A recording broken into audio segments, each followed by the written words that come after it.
football. It's personal between me and you, and I'm going to do you some serious harm, you big stiff idiot.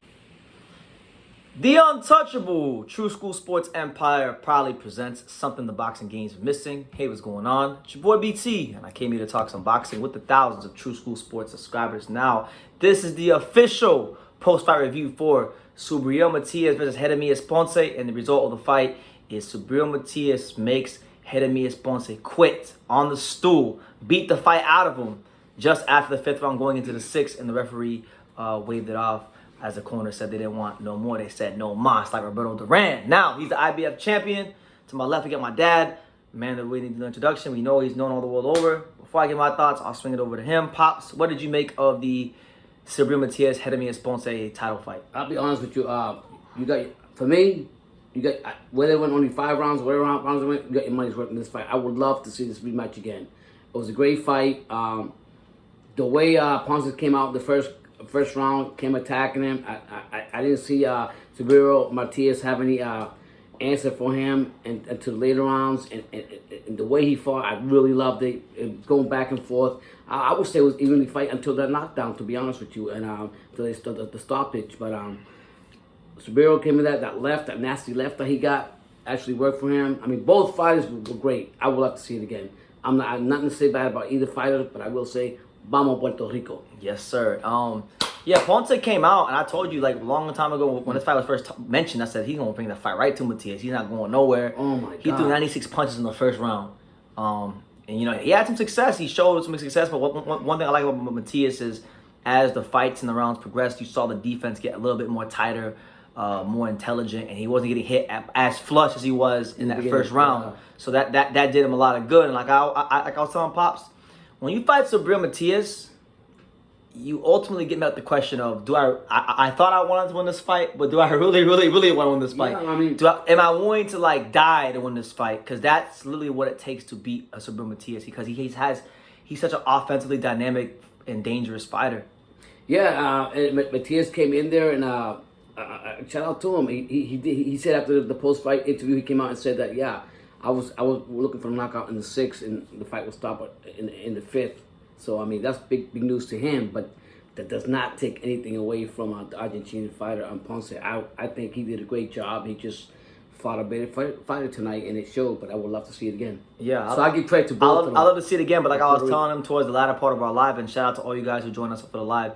But like I was telling Pops before the live, you know, if we're gonna talk about fighters that Matias stopped getting rematches, Jukumbayev deserves it more than Ponce. Jukumbayev won 8 rounds. Ponce won like 5 and couldn't on the stool. Jukumbayev actually had to get put out. But you did come out, brought a food for thought, and you said that maybe Ponce and Jukumbayev should fight each other. Oh yeah, that could be a fight. Ponce versus Jukumbayev, that'd be an amazing and the fight. winner that will fight. Yeah, the winner maybe they can line up later on for Matias. But listen, man, I've sat here, Pops, so many times talking about these damn Puerto Rican fighters. And I'm very hard on the Puerto Rican fighters because, I'm part Puerto Rican. I love Puerto Rican culture, love my Puerto Rican family. So I've always wanted to see Puerto Ricans do well in boxing, but man, some of these Puerto Rican fighters make this shit so hard. I be hating the people joke around and they say, "Oh, True School hates the Mexicans." No, I like the Puerto Ricans. And I mean, so it's good to see a Puerto Rican fighter that's very likable. He's humble, and he's a straight savage in the ring. I mean, he's a monster. And I'll be honest with you, unless you're a stool boxer, scholar in boxing, or you follow it that deep, you don't really know a lot about Matias as much as anybody as other fighters around the casual, because you never hear nothing about him. But now with that belt, when you see him, you see him. Shine. And BT said, I've been wanting this fight for a reason. So they both came in there, did their job, and we'll see what's up for Matias. He's going to have a lot of options now. He's champion. I mean, look, there's the potential unification fights now between, obviously he can fight the Alberto Puello, Rolly Romero winner when they fight. Yeah. He can fight, Josh Taylor, or he could fight the fight we actually talked about last June when we were walking through New York City, which is Regis Prograis, because Regis Prograis, when he didn't have a belt, was saying nobody wanted to fight him, and Subriel Matias was screaming from the mountaintops to fight him, and Regis acted like he didn't exist. So now they're crazy. They're both champions. So now they weren't champions. It's crazy.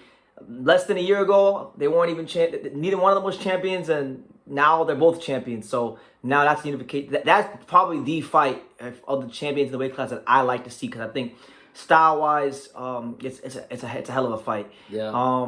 As far as Matias, like, he's got a lot of options. I think his next opponent will probably wind up being the Uzbek fighter, the Showbox legend, Shohan Ergashev, who, it's funny enough, I was just telling Pops, and I reviewed this on the live. Yeah. I met Ergashev like 2 or 3 weeks ago, because he was up here training at Delray Beach Boxing Club with Sugar Hill Stewart. And he told me that he's like, hey, I'm finding the winner of Jeremias Ponce. That's crazy. He pulled out the phone and he started showing me the rankings and whatnot. So Ergashev, southpaw, hard puncher, got a lot of pop. I know him and Sugar Hill Stewart are working very hard on their punch and power range. And if they get the call for Matias fight, he gonna be prepared. And it's interesting. And they gonna have something for Matias. Yeah, it's interesting because they're both southpaws. The bottom line. They're not both southpaws. Oh, no, not was Matias was right-handed? He's an orthodox fighter. Orthodox. I thought it was So yeah, it'd be a good fight. My thing is, and I'm gonna leave it like this. I'm gonna ask you one question in the live, in the video, I should say. Matias been in a lot of wars just to become champion. You know, Petros Anian, Jukumbayev, now Ponce. Do you think he could sustain himself for a long period of time as champion because of the punishment he has to take with his style? I think sustainable to you? He's 31 years old right now at the time of this fight that he had tonight.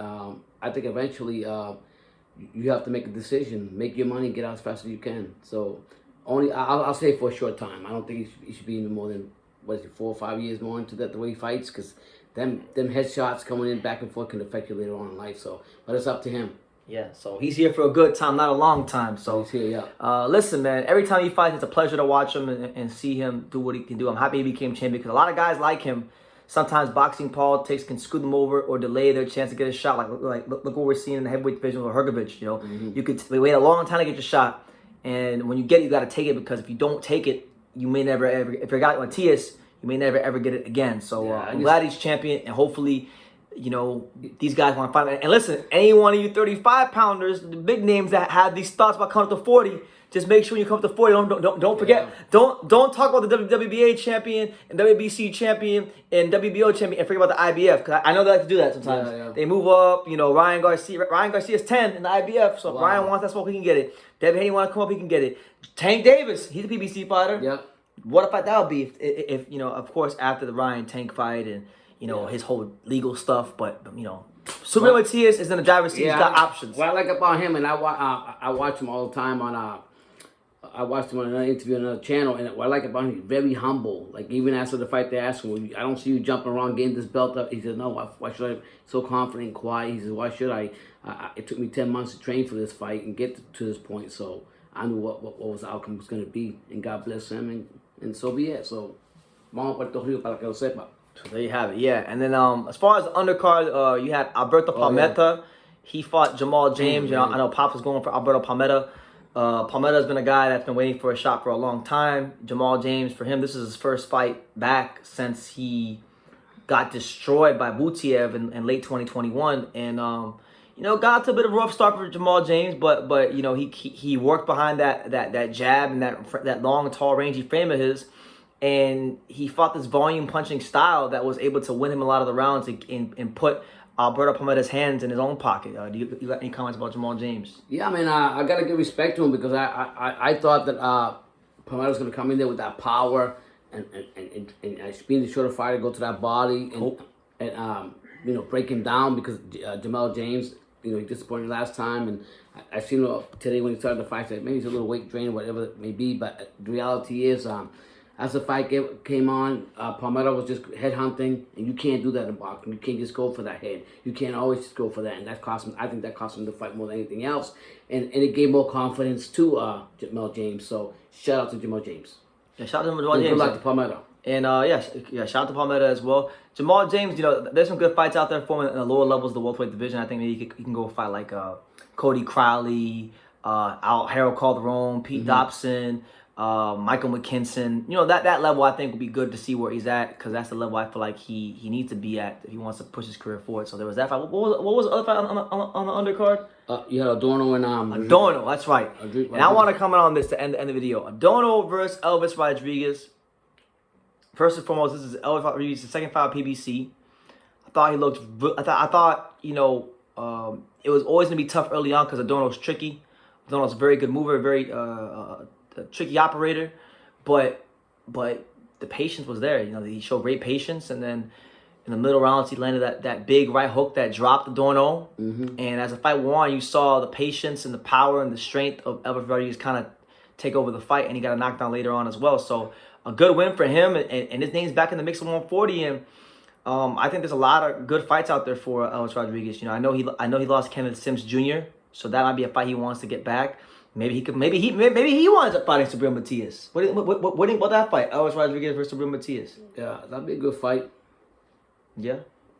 But I'm running with the little body. He kept it nice and short. Yeah. He's not gonna pick against Subriel Matias against anybody. I could ask, hey, Tyson Fury against Subriel Matias. Yeah. Subriel Matias, Yeah. Because it's been a while since Puerto Rico had a champion. We got Gonzalez though. We got Gonzalez, which we like, but this guy, Gonzalez is a slick guy. This guy's a monster. He want to put your lights out. So yeah, good card, good stuff from PBC tonight. Good stuff from all the fighters. Shout out to all the fighters, and may they get home safely to their families. And yeah, Puerto Rico, stand up. You got a new champion. So let me know who do you guys want to see a Matias fight. I personally think it don't matter who we want to see him fight. He's probably fighting Ergashev next. So make of that what you will. Make sure you guys take the time to subscribe. And like I say in every single one of these videos, you can love me or you can hate me, but I'm just a kid from Daniel. So until next time, take care, guys. Thank you for watching another video on the untouchable True School Sports Empire. For more great boxing content just like this video, click right here and make sure you subscribe. Much love from sunny South Florida.